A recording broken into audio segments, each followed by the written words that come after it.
Train the muscles, not the joints.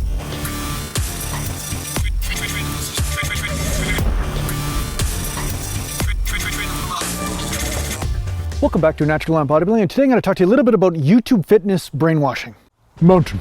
Now, the funny thing is about getting on YouTube is that I thought when I first got on YouTube about 10 years ago that somehow when I got on here, people would be like, yeah, thanks, just share your advice of how you won national titles in natural bodybuilding, how you got second in the natural universe 2 years in a row, and in the pro universe you got third, and you got second in the natural Olympia. How did you do it, Jason? That's what I thought people would say. Like, how did you do it? What's your advice? What do you think I should do in my training? And maybe that can help me in my training. And much to my surprise, what ended up happening was people said, hey, Jason, you're doing everything wrong. You're training wrong. You dieted wrong. Everything you're saying is wrong. And usually the people who were saying this had no results to back it up. I remember one guy on this website or whatever, this forum, was saying, you don't know what you're talking about when it comes to diet. I know what I'm talking about. Everybody should be doing low carb, high fat, and doing this sort of thing that he was talking about. And I said that might be different for some people or not, but of course he was fanatical about this thinking.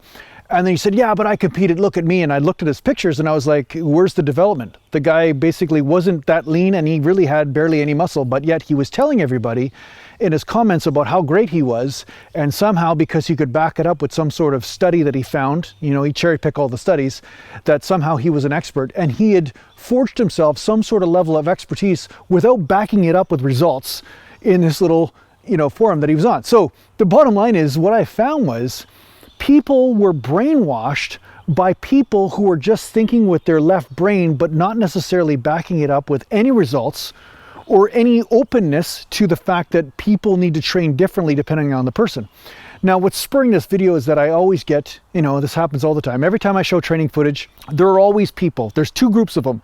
Some are extremely nice people and they're just like saying, hey, Jason, why are you doing the repetition the way you're doing it? And they're honestly just trying to find out, right? And then you get the other people that are just adamantly like, guess what? Not a rep was accomplished that day, or you're not doing your reps right, or you're doing everything wrong. I'm like, okay, if I'm doing everything wrong, if I've done everything wrong, how did I win so much? How did I accomplish what I accomplished? How did I get the physique that I got and compete at the highest level and win? How did that happen? I mean, genetics played a role for sure, but at the same time, I was getting results from my own physique. Like when I graduated from high school, I mean, I would have been a probably 140, 150 pound guy at 5'8". So I put on a significant amount of muscle throughout my training years. How did I do that if it was just somehow genetic, how I just would just naturally be born and have a physique? Obviously, it was the training techniques. So what I have found is that people overcomplicate the main principle of weight training, which is this. If you push a muscle to failure, it will adapt. If you put stress on a muscle, it will adapt. Look at all the sports. Some of the sports are doing full range of motion, but most of them are doing partial ranges through super intensity. Sprinting would be one of them. Bicycling is another one, like Tour de France and all that kind of stuff. There's certain ranges of motion that they're doing, but one could argue they're not doing full range of motion, but yet they're getting some muscular development. So this proves that muscular development happens through the contraction of the muscle, but it by no means is limited by the joint going through the full range of motion. And to top that off, when the joint goes through full range of motion, it employs a number of different muscles to do so. And sometimes, and what I found a lot of the time actually, is that the muscle that you want to hit is not necessarily the one hitting failure, but another muscle altogether. Case in point, when I'm doing shoulder presses, and this scenario is also exacerbated by a labral tear in my shoulder from a hockey injury, when I extend above the head, when I go above here and bring the arm back and forward, then I engage all neck muscles and trap, and sometimes tweak the neck in the process from doing so. So by extending or locking out at the top during shoulder presses, this is not only risking injury, but also taking the stress off my front delt for a moment to place it on the neck or the traps more so.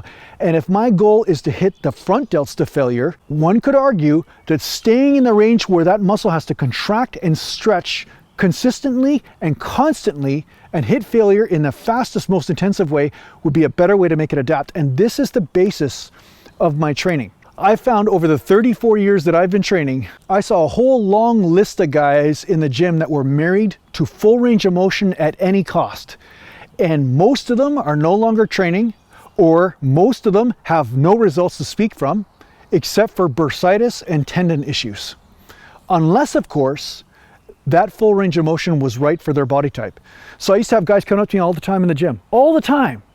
I'm telling you, all the time this happened. Guys would be like, oh, I'm doing my dumbbell press. Oh, I got a shoulder injury. I got my shoulders hurt again. My shoulders hurt. Every couple months they're coming to me with a shoulder injury. And I'm like, oh, what are you doing? And I'd watch them when they're doing their dumbbell presses. And they not only come to here, they come way far back and overstretch the hell out of the shoulder capsule and then lock out on the top. So yeah, did they get some chest development? Yeah. But then of course they lose most of it when they couldn't train anymore. So you have to basically develop a strategy that's based on what is going on with your body instead of following the YouTube fitness brainwashing scenario. And the YouTube fitness brainwashing scenario is this, is that everybody should train the same way and full range of motion is the only way to hit the muscles. And I found mostly that is the biggest deterrent from people getting the most amount of muscular development. Because let's face it, it's not yoga. I mean, you want to stretch the muscle and you want to stretch the muscle you want to hit, but if you're stretching the muscle so much so that it's tweaking the tendons and dislocating a shoulder in the process or popping a knee out, how can that be the right way to train? It can't.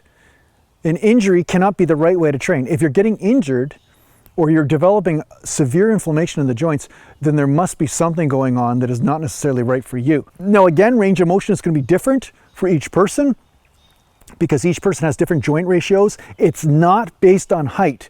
I keep on getting these people that are tall or short or whatever and say, oh, because I'm tall or because I'm short, that I should be lifting this way or that way. No, that's bullshit.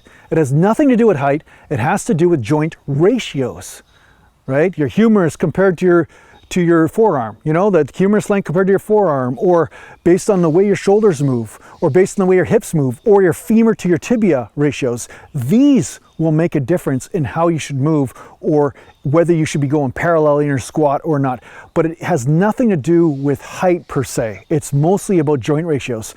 So what I'm going to say is, I'm not making these videos so that way I can perpetuate more brainwashing that has been given on the internet for the last 10 or 20 years, okay? Because what's been happening is that people are saying this is the only way, that's the way to train, and if you don't train that way, then you're doing it wrong. Well, I'm living proof that's not true. That I have accomplished the highest level, and one could argue, yeah, Jason, you're not at your peak of your career. Well, yeah, I'm almost 50 years old. Give me a break. You know what I mean? Like, I'm not 25 anymore. You know what I'm saying? But I'm still here training. So what I'm trying to say to you is that just pushing the muscle to failure or challenging the muscle will create an adaptation, and that's not always necessarily full range. So the other thing is that the reason why I do the reps I do isn't because I have some sort of ego issue where I'm trying to basically accomplish more reps and say, hey bro, you know, I accomplished these reps, look how many reps I did. No, that's not what it is. It's about keeping the tension on the muscle. And I find when the tension is on the muscle and it stays on there, it actually helps keep the joints together and helps protect the joint more effectively. And therefore I can push the muscles deeper into failure and get no inflammation on the joints. And that's really what I want. I want the muscles to hit failure.